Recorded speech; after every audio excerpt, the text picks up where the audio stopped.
Hi, I'm Carl, and I am here with Ryno from the Shadow Project to find out a little bit more about it and about Ryno himself. So, let's dive right in. What is the Shadow Project? The Shadow Project is a open source decentralized project. It's a community-driven project with a few different functional areas. We have Shadow Cash, which is our privacy currency, cryptocurrency, and then Shadow Chat, which is our encrypted peer-to-peer chat system. Yeah, the whole Shadow project is largely driven by the community. There's people helping with the website, there's people helping with translations. It's all derived from all around the world. I mainly work on the crypto side of things, so the secure messaging, Shadow Chat, the cryptocurrency is Shadow Cash, and now working on the marketplace, which we haven't got a name for yet, but we're getting there. So, how did you get started with the Shadow Project? I left my job in 2013, or at the end of 2013. I was planning on starting a new job, but then I just bought a new gaming PC, so I had some nice ATI graphics cards. I was mining cryptocurrencies back then, and it was really profitable, so I bought a few more graphics cards, and I started getting really into the crypto coin scene. I was really enjoying it, and then the mining profitability started going down heavily, so I wrote a trading bot. That was quite cool. It was doing arbitrage trading from exchange to exchange, making anywhere between 2 and 5% gains a day, which I thought was good. And then all of a sudden started making a few losses because of pump and dump schemes and stuff like that. So I went and looked on Bitcoin Talk. There were a few bounties on other crypto projects, so I decided, okay, I can start getting myself some bounties. So I started coding, and I noticed the code bases were all very similar, and coins were popping up all over the place. So I thought, hey, why not start our own coin? So we started the coin, introduced stealth addresses, and then we added the secure messaging, and then the anonymous transactions, and the community was just growing. It was really fun. It was just all community driven. That's how it came about. Thought it was just going to be around for a few weeks or months, but it ended up being a real project. So, how does an open source decentralized project like Shadow stay afloat? And how much time do you actually dedicate to it, balancing it with like your job and stuff? In the past, I have worked on Shadow full time. I've been lucky enough when donations were coming in nicely. We had a bigger community, but obviously the development didn't carry on as well and as fast as it was earlier on. People burnt out, others lost interest, or just became too much for them. So our team has grown and shrunk and grown and shrunk. At the moment, I actually do have a full-time job, also as a programmer. I've had a full-time job for the past 7 months, and Shadow's actually been a hobby.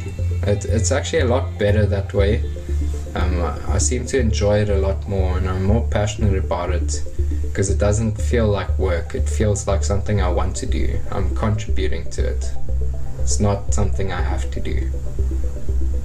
And our team at the moment, it's somewhere between 5 and 10 people. I'm not sure who's working full-time, who's working part-time. Just people come and go. There'll be someone who all of a sudden for a week or two they're working full force. There's just commits coming through and they're contributing constantly, and then they'll be quiet for a few weeks. So I guess that's kind of the nature of an open source project. There's no one there's no real constant. It might not be the best thing, but that's how these projects work, or that's how I believe they work. There are some with large funding and they can carry on, and then there's people who are able to work on those projects the whole time. But yeah, I think we have a nice team, and the people do it because they're passionate about it. So I feel like it's a fairly obvious question, but how do you compare to Bitcoin? Like, what are the similarities, and where do you differentiate yourself? No, well, Bitcoin is very well funded. Obviously, Bitcoin's the center of this whole altcoin ecosystem. Without Bitcoin, we wouldn't really be here. And obviously, Bitcoin is very political. We don't have to worry about all of that yet because we're such a small team. Sure, if we grow someday, it might be a whole different story. But yeah, it's a nice community project, let's put it that way. Whereas Bitcoin's like close to a mainstream global project. We're definitely not on that level. Okay, so with Shadow, how do you go about creating a deliberately decentralized project? What are the challenges associated with that, and why do you think a decentralized project is absolutely necessary? I think the reason there's a need for decentralized networks is cuts down on the hosting costs. It's actually the community and the users who are running the network. The biggest challenge is the development. Obviously, the development team's quite small. It's not really people who are holding much of it either. So that's a big challenge in a decentralized environment. But yeah, I think the reason we need it is, I guess, to take the power away from centralization. You don't want the banks running everything. You want to give the power to the people. Now, the Shadow Marketplace is a completely decentralized store with privacy at its very core. Does that not give more opportunity for illicit activity? The exact same opportunity exists for people. Even on the Tor network, anyone can go and host a hidden site. No one's going to be able to trace it. They can set up their shop and run their market just like Silk Road. It's the sellers who slip up. We're not really enabling people more than what it is. We're just making the actual selling of things cheaper and more cost effective by having it decentralized. So how do you fight against the illicit activity when one person and one company is not supposed to have the power? It's meant to be completely decentralized. Okay, well, firstly we'll have an ever-growing list of hard-coded keywords that would immediately be filtered out. But we're trying to code it in such a way that the community will be able to police it. So users of the system will be able to earn rewards by kind of blacklisting ads and keeping it clean. So there will be some type of reward in place for the community administering it. Now, do you think that law enforcement agencies around the world are going to see a decentralized, completely anonymous marketplace as a threat, and do you think it will be a target for them to shut down? It's an open source decentralized project, so if we can try our best to keep it as clean as possible, there'll be no reason to shut it down. The law enforcement will be more aimed at going after the sellers than the actual marketplace, because if we try our best, we know we're trying our best to keep it clean, and that's what we want. So it's the sellers who will hopefully slip up, and then we'll keep them off of the system. So on a slightly less doom and gloom note, what sort of things do you hope will be sold on the Shadow Marketplace? Hoping we'll get all kinds of items sold on here. TVs, sound systems, cars, houses. Hoping people use it as a classified system, or use it as kind of like eBay. You could sell new goods on there, second-hand goods. You can open up your own shop, or The only difference is it's not going to be, the verification process won't be so strict. We're going to try our best to have a reputation system where people can keep a history of what they're selling, not what they're selling, but transactions that have gone through positively. And if you're not keeping a good identity, or if you want to keep yourself completely private, then the reputation system's not really going to bother you. So you'll just start up a new shop type of thing. I believe it'll allow people to create their own type of brick and mortar systems a bit easier. It'll just make, hopefully, online marketing, online selling as a whole a lot easier. Obviously, the Shadow Marketplace is going to accept Shadow Coin, but do you plan to have support for any other cryptocurrencies, perhaps later on down the line? At first it's just going to be Shadow, but we do plan to allow people to exchange different decentralized currencies. Obviously, with smart contracts and stuff, it's definitely possible.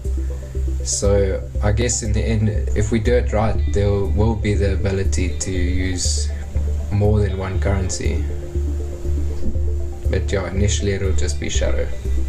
Do you have any idea who is currently using Shadow Coin, like what their demographics are and whereabouts in the world they're from? Well, I guess it's not accurate to look at how many nodes are out there, because there's obviously people holding offline, people who come online now and then and stake.